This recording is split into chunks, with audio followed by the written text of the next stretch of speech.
Ladies and gentlemen, welcome back to the Butterfly Effect commentary series, the 2004 film starring none other but Two and a Half Men star and The Ranch star Ashton James Kutcher. I don't know if that's his middle name. So last episode, Ashton went back in time to where Lenny kills Tommy, Kaylee becomes a prostitute, and he goes back to visit his father and then gets choked out. And this is nearing the end of the film. This is getting to the end. And there's only about 25 minutes left. And Evan is sort of realizing now the consequences. He's sort of realizing selfishness, how he's been selfish. And so let's see what happens in this episode. I might cut this into like 12 minutes, 13 minutes, just because I don't want to get to 26, because I do want to say something at the end. So I might make this one shorter and then next one longer.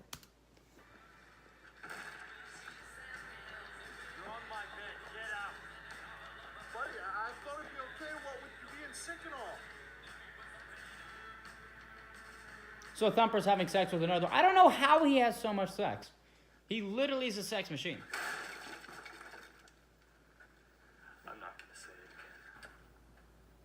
again.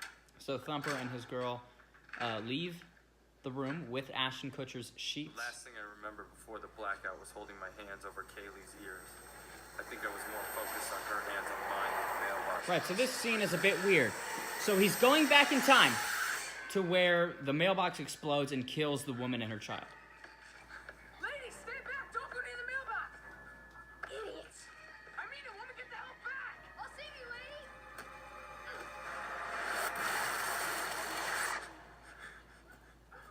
So, quick recap. Evan runs up, yells at her to get back. Tommy goes up, pushes her down, saves her life. Mailbox explodes right in front of Evan. I thought I told you to get out. Oh, sorry, Matt. Did we wake you? No. It's cool. So with this change of events, Lenny is Evan's roommate. It's really cool. It's fantastic.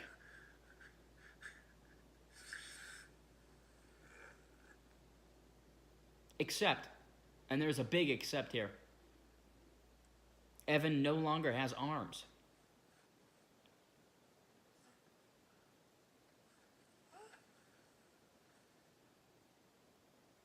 What the fuck is this?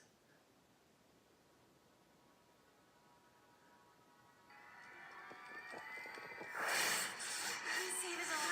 You open up my locker. Can I come too? You want me to move it? Evan, get it out! Get it out! So now the hemorrhaging is occurring once more. Pretty bad this time. Hey, where you going? You ever notice Lenny smile? Smile. Lenny's the best. You guys make a great couple. So in this universe, Lenny and Kaylee are together. Where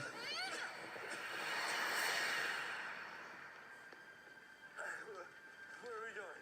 We're taking you to the hospital, Evan. No, take me back. Sorry, your mom would kill me.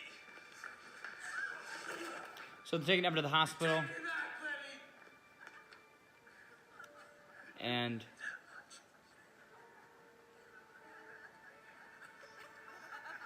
And people are laughing at Evan. Goddamn perfect, huh?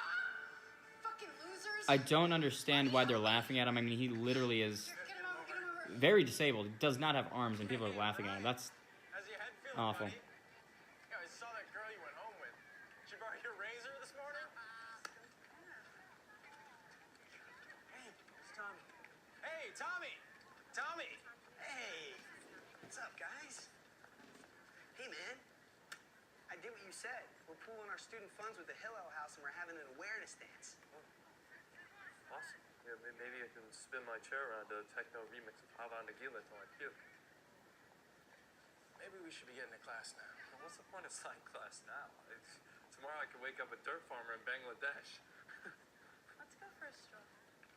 so Evan is really down right now. I mean, he doesn't have arms.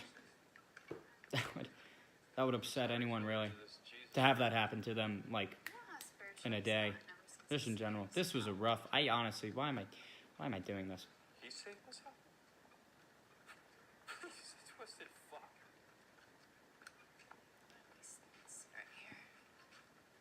So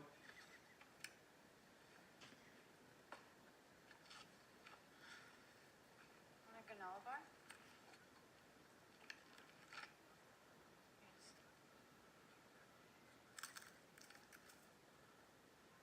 Yeah, I gotta fix these things or something.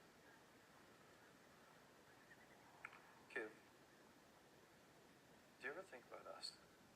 I mean, do you ever wonder if things might have been different between us?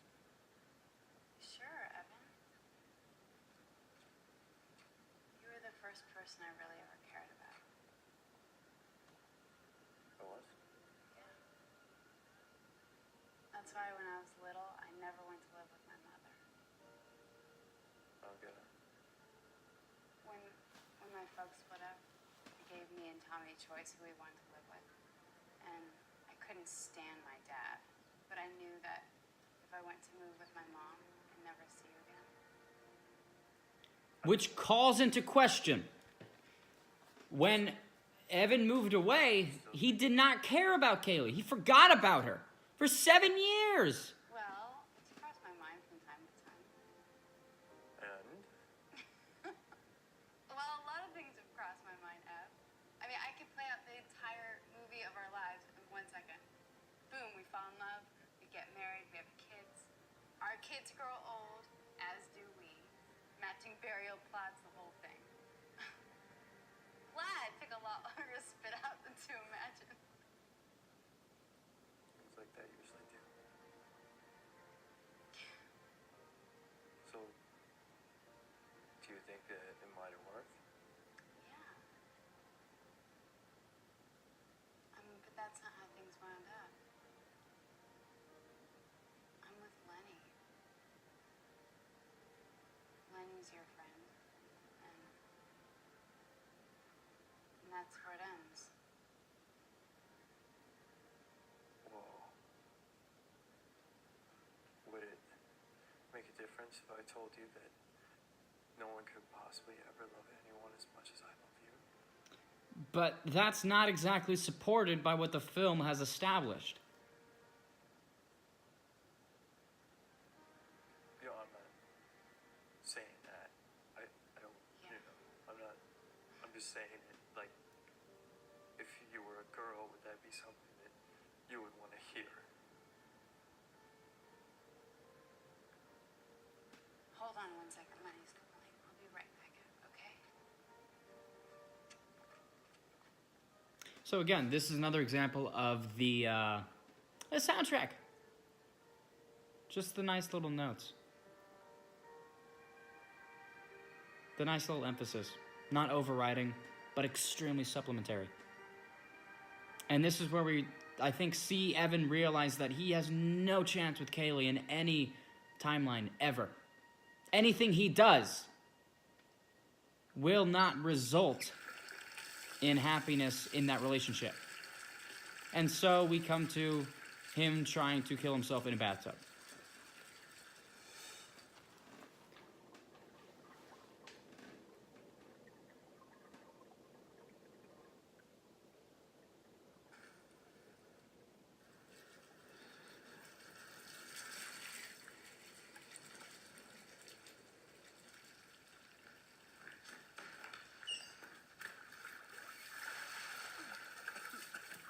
So Tommy comes in and saves him. By the way, I forgot to mention, I'm going to pause real quick. So Tommy, after saving Mrs. Halpern and her child, he becomes very extremely religious. He becomes spiritual and a really clean-cut guy. I mean, he looks like the poster boy for the Boy Scouts of America in this sequence of events, this timeline.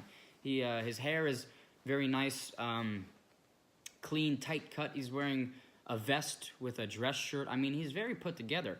And this is different because every single timeline we've seen him in, otherwise, he's very, psychotic is the word I would describe. Very off, not hinged. He's just not doing too well. But in this timeline, he's good. Forgot to put the toaster on the ledge. Lenny likes Pop-Tarts. You guys are all the better. Man, I know it's hard, but you can't give up. I can't even fucking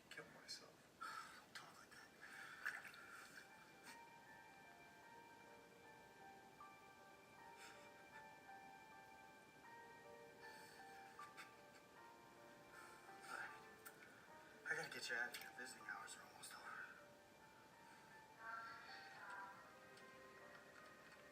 Mom get transferred again? What are you talking about? She's been here the entire time.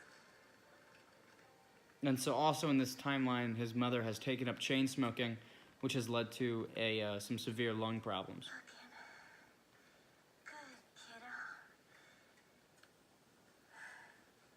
Her hair is thinning. She has a... You started chain smoking when I blew myself up. Sorry, this tea's been acting out of sorts lately. Mom, you're gonna be okay. I'll change it. Maybe I'm gonna go down to the chat.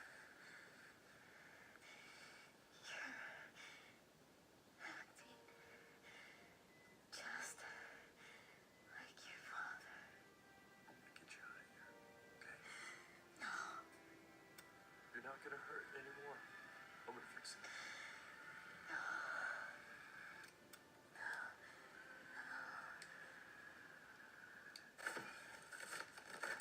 Are you sure you even packed it? My mom packed it. I think she sent everything I ever owned. Is this it? Yeah. What do you want it for? I don't get you lately. Duly noted. Okay, I have to ask you one last favor. What? I need you to be quiet. I have to concentrate if I want to destroy the blockbuster. What? The Blockbuster? If I hadn't blown off my arms, my mom would have never started smoking in the first place. Never mind. Just open it. Also, I just want to say that Eldon Hansen, I think it's Hansen. He looks like every surfer boy in the world in this movie with his soul Today, patch and his Mommy is long hair. taking me to play with Kaylee and Tommy. I will meet their father and see what So now Evan is going back in time, not to help Kaylee, but to help his mother. And he thinks that he'll be able to do that by going in and destroying the little dynamite stick in the first place. And so the date that he's chosen is the day that Kaylee and Tommy's father have the little movie date.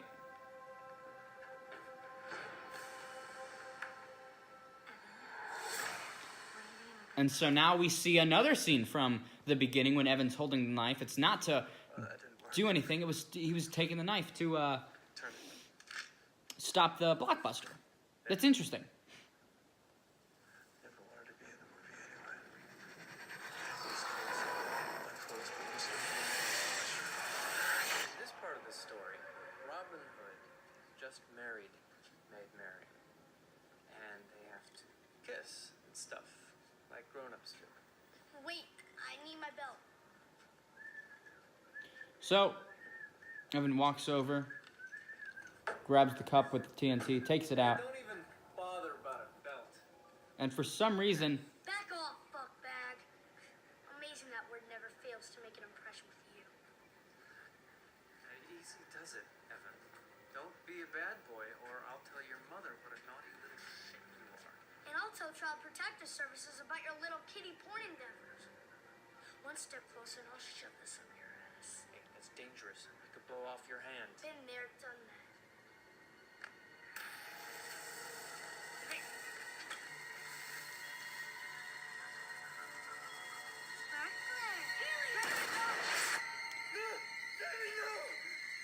so unfortunate turn of events. Evan killed Kaylee with the TNT. Kaylee's father lunges forward, grabs Evan's hand, disarms him, and the bomb rolls over. Kaylee picks it up and dies. What a turn of events. Everything that Evan does, I mentioned this in the last episode, everything that Evan does ends up hurting someone and negatively affecting the world. Everything. And that, ladies and gentlemen, is where I'm going to end the penultimate episode of the audio commentaries for The Butterfly Effect. Thanks so much for watching, and I'll see you next time. Be sure to like and subscribe as well, or follow, or share. Check us out on the podcast. We got a lot of different avenues. I'll see you cats next time.